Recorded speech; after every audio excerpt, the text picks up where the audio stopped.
আজকে রান্না করব এই সিজনে যে সবজিগুলো পাওয়া যায় সেগুলো দিয়ে একটা মিক্সড ভেজিটেবল।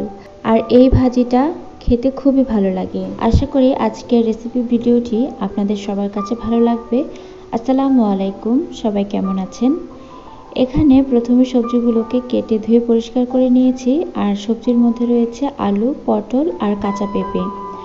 এবার একটা ফ্রাই প্যানে পরিমাণ মতো তেল দিয়ে নিয়েছি, দিয়ে দিব পেঁয়াজ কুচি। এবার পেঁয়াজ কুচিগুলোকে কিছুক্ষণ ভেজে নেব। পেঁয়াজগুলো যখন হালকা ভাজা হয়ে আসবে তখন দিয়ে দিব রসুন বাটা আর জিরা বাটা। এবার বাটা মশলাগুলো তেলের সাথে কিছুক্ষণ ভেজে নেব যাতে মশলার কাঁচা ভাবটা চলে যায়। মশলার কাঁচা ভাবটা যখন চলে যাবে সেই পর্যায়ে দিয়ে দিব 1 চা চামচ হলুদ গুঁড়ো, আরও দিয়ে দিব স্বাদ মতো লবণ। এবার এই মশলাগুলোকে হালকা তেলের সাথে একটু ভেজে নেব। আর এখানে মশলা কষানোর জন্য কোনো পানি দেব না। এরপর এখানে দিয়ে দিব কেটে ধুয়ে পরিষ্কার করে রাখা সবজিগুলো। আর এখানে সবজির মধ্যে আলু নিয়েছি, পটল আর কাঁচা পেঁপে। এখন এই সবজিগুলোকে দিয়ে মশলার সাথে ভালোভাবে একটু নেড়েচেড়ে দিব। সবজিগুলো ভালোভাবে উল্টে পাল্টে দেওয়া হয়ে গিয়েছে। এ পর্যায়ে দিয়ে দিব কয়েকটি কাঁচামরিচ। এখানে 8-10টার মতো কাঁচামরিচ আছে। এই মিক্স ভেজিটেবল রান্নাটায় কোনো ধরনের গুঁড়া মশলার ঝাল ব্যবহার করব না, শুধু কাঁচামরিচের ঝালটা দিয়ে এই রান্নাটা করব। আর দেখতেই পাচ্ছেন সবজি থেকে পানি ছাড়া শুরু হয়ে গেছে। এখানে কিন্তু আমি কোনো এক্সট্রা পানিও ব্যবহার করব না। সবজি থেকে যে পানিটা বের হবে সেই পানিটা দিয়ে এই মিক্স ভেজিটেবল রান্নাটা করে নেব।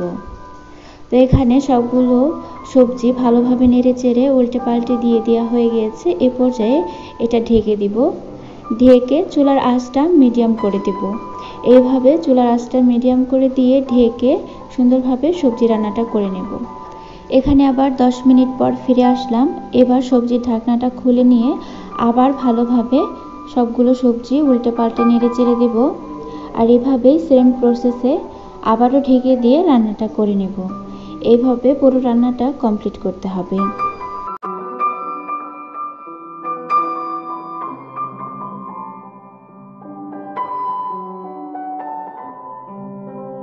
এই তো আবারও ঢাকনা খুলে নিয়ে ভালোভাবে নেড়ে চেড়ে দিচ্ছি আর চেক করে নিচ্ছি যে সবজিগুলো সেদ্ধ হয়েছে কিনা। এই তো সবজিগুলো পারফেক্টভাবে সেদ্ধ হয়ে গিয়েছে। এই পর্যায়ে চুলার আঁচটা বাড়িয়ে দিয়ে সবজির যে এক্সট্রা পানি আছে সেই এক্সট্রা পানিটা ভালোভাবে নেড়ে চেড়ে শুকিয়ে নেব আর একদম ভাজা ভাজা করে নেব। দেখতেই পাচ্ছেন সবজির যে এক্সট্রা পানি আছে সেই পানিটা অনেকটাই শুকিয়ে গিয়েছে আর ভাজিটাও একদম ভাজা ভাজা হয়ে গিয়েছে। এভাবেই কিন্তু আপনার বাসায় খুব সহজেই যেই সিজনে যেরকম সবজি আছে সেই সবজি দিয়েই খুব সহজে এই মিক্সড ভেজিটেবল রান্নাটা করে নিতে পারেন। তো এই পর্যায়ে আমি কিছু পরিমাণ ধনিয়া পাতা দিয়ে দিলাম। ধনিয়া পাতা দিয়ে আরও কিছুক্ষণ নেড়ে চেড়ে রান্না করে নেব। তাহলেই রেডি হয়ে যাবে মজাদার একটা মিক্সড ভেজিটেবল রান্না।